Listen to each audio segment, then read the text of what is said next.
Bonjour à tous. Alors aujourd'hui, je souhaitais vous faire un podcast sur les lipides.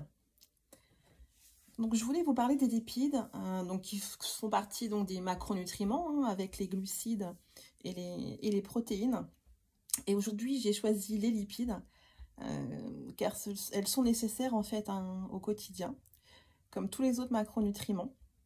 Et j'ai voulu vraiment faire un focus car les lipides sont souvent décriés quand même. On voit que beaucoup les retirent de leur alimentation, notamment dans le cadre d'un régime. Et bon, déjà, j'avais fait une vidéo là-dessus, et moi, je ne suis pas pour les régimes, mais plus pour un rééquilibrage alimentaire.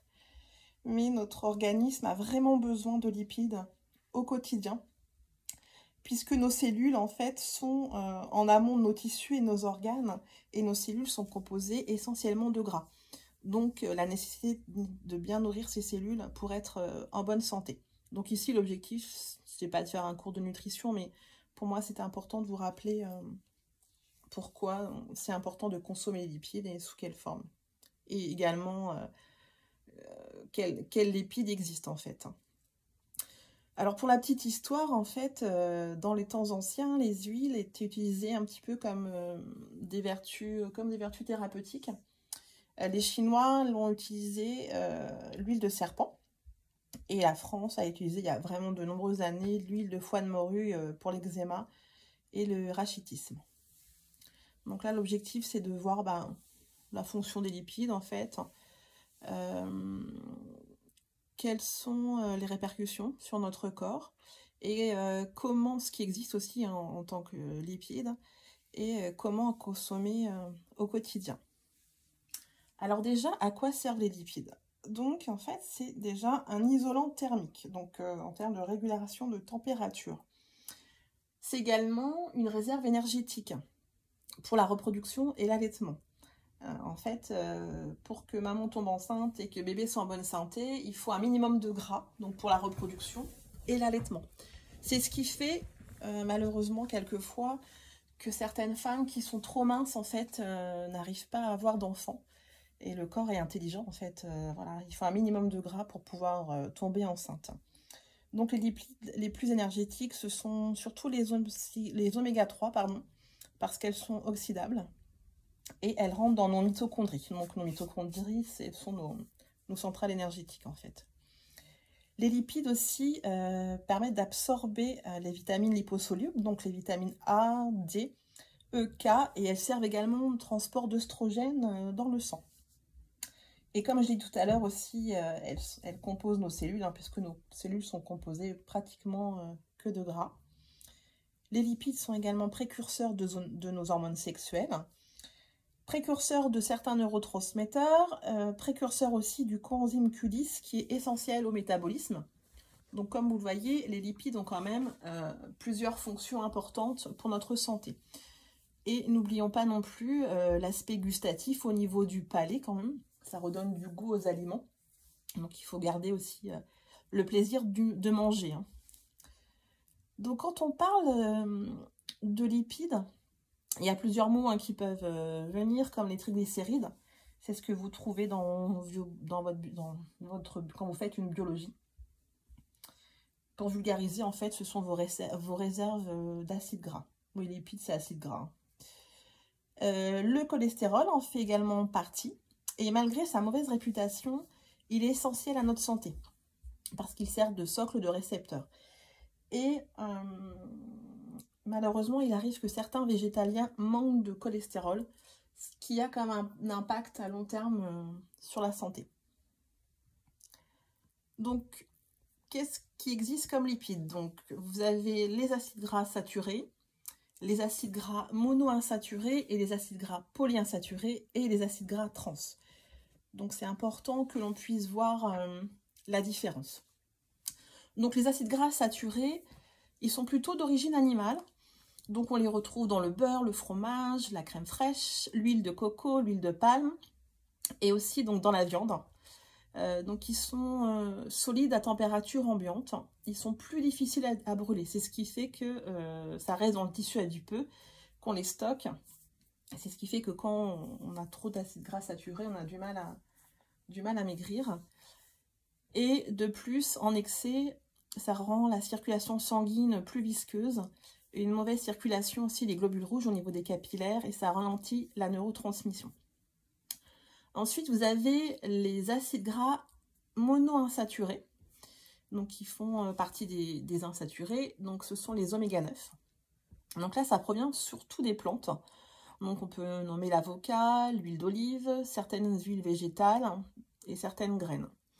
Ce sont des bons substituts aux acides gras saturés, donc celles que j'évoquais tout à l'heure.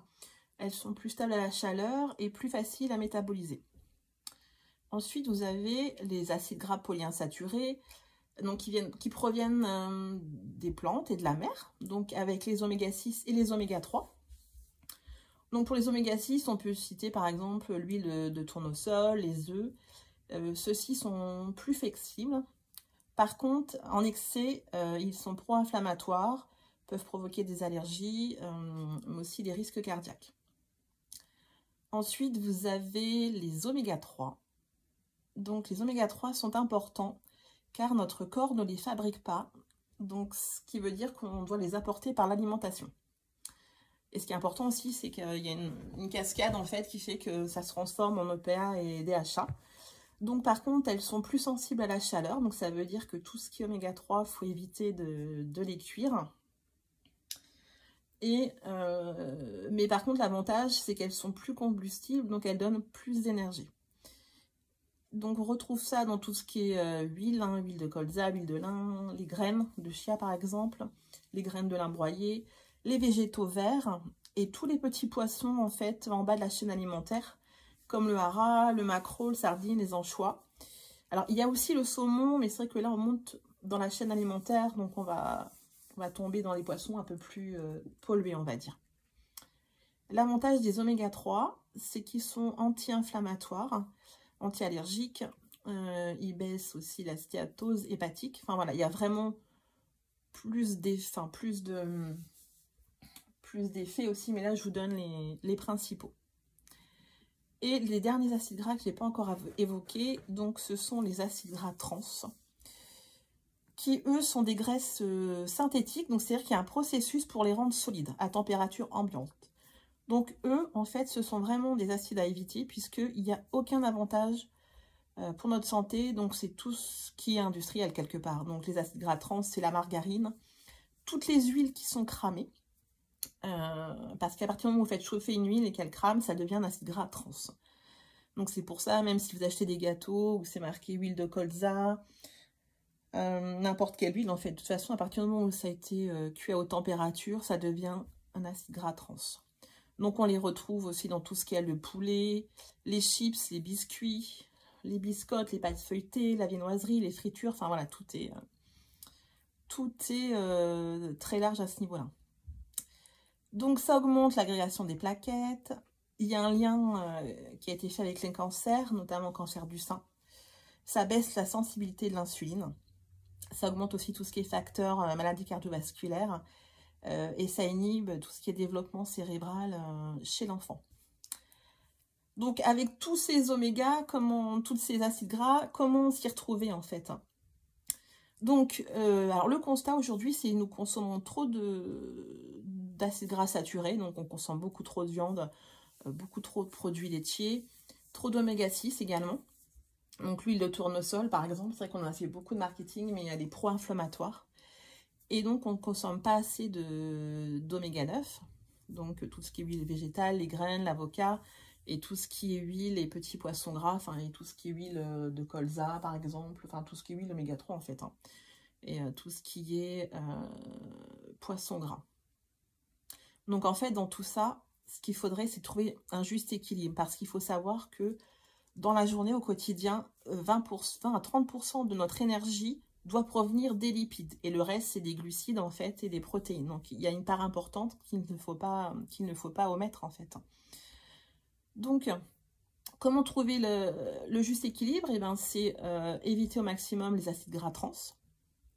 Et vraiment les limiter. Les acides gras saturés, c'est pas forcément de ne plus en consommer hein, pour les personnes qui aiment les produits laitiers et la viande, mais peut-être ne pas en consommer tous les jours. Mais surtout, si vous consommez de la viande, ce qui est important, c'est de savoir comment elle a été élevée. Parce qu'il faut savoir qu'aujourd'hui, la plupart des viandes en Europe et en France, en fait, elles sont nourries aux farines. Et il y en a même qui sont complémentées en B12. Donc, ce qui est important, c'est qu'elles aient eu quand même une alimentation dehors, au sol. Et là, je pense que ce qui est important aussi, c'est de voir comment, quand vous achetez votre viande, comment elle a été élevée. Donc, aujourd'hui, il y a quand même pas mal d'éleveurs qui vous ouvrent leurs portes pour vous présenter comment sont élevées les bêtes. Et vous pouvez également acheter en direct. Et c'est vrai que quand on achète notre viande en boucherie, c'est important aussi de voir avec le boucher, pardon, tout ce qui est traçabilité, en fait, hein, en termes de viande. Voilà. Donc, pour tout ce qui est gâteau maison, mais écoutez, pourquoi ne pas remplacer le beurre, par exemple, par de la purée d'oléagineux, de la banane, de la courgette. En fait, ça fait vraiment un bon liant. Et on ne voit pas forcément trop la différence, en fait, hein. Et puis, donc, au quotidien, pour être sûr d'avoir ce qu'il faut, donc on disait donc éviter les acides gras trans, un petit peu d'acides gras saturés, et puis après, c'est faire un mix entre les oméga 9, les oméga 6 et les oméga 3. Donc, ce qui peut être pas mal, c'est au minimum 4 cuillères à soupe d'huile par jour, crue. Parce que si vous prenez par exemple de l'huile d'olive pour faire cuire vos aliments, ça ne compte pas, puisqu'elle est là, elle commence à être chauffée, donc elle perd tous ses bénéfices. Donc 4 cuillères à soupe d'huile par jour crue, donc ça vous pouvez mettre dans des crudités, dans vos salades, même si vous faites un repas chaud, et ben après vous assaisonnez par-dessus avec de l'huile. Vous pouvez également mettre dans votre soupe, mais une fois que la soupe a été chauffée. Donc là, ça peut être un repère, donc 4 cuillères à soupe par jour. Au quotidien aussi, dans vos salades ou autres, vous pouvez rajouter des graines de lin mixées. Vous pouvez aussi manger des oléagineux. Et puis dans la semaine, répartir avec les avocats, les œufs, tout ce qui est poisson de petites chaînes alimentaires comme on a vu tout à l'heure en fait, hein. Donc déjà là vous êtes sûr, si vous faites ça tous les jours au quotidien, d'avoir les lipides nécessaires à votre santé. Et donc éviter les produits industriels. Donc c'est vrai que l'objectif c'est de cuisiner maison au maximum en fait. Et juste une petite parenthèse, c'est par rapport à vos huiles, c'est important de les acheter dans des bouteilles en verre et opaques. Parce que tout ce qui est plastique, en fait, c'est au niveau des perturbateurs endocriniens. Voilà, et en fait, il faut savoir qu'au niveau des huiles, c'est vrai que c'est très divers. En tout, il y a environ 25 oméga. Donc, ça peut être pas mal de les diversifier. Moi, je sais que tous les jours, au moins, j'ai colza, olive, et puis après j'en ai une ou deux autres, et puis en fait je fais un roulement comme ça je suis sûre d'avoir de tout mélanger quoi. Voilà, donc écoutez, n'hésitez pas si vous avez des questions. Donc je ferai une vidéo aussi par rapport aux glucides et aux protéines, mais vu que j'envisage de faire une vidéo par rapport au diabète, forcément que là j'aborderai les glucides. Mais concernant le diabète, il y a quand même pas mal de choses à dire. Donc je pense qu'une vidéo ne suffira pas. Donc je vais voir comment je vais pouvoir faire ça en fait. Voilà. Mais écoutez, sinon si vous avez besoin d'une consultation en visio ou en cabinet, mes coordonnées sont dans le descriptif en bas de la vidéo. Voilà. Mais écoutez, je vous dis à bientôt.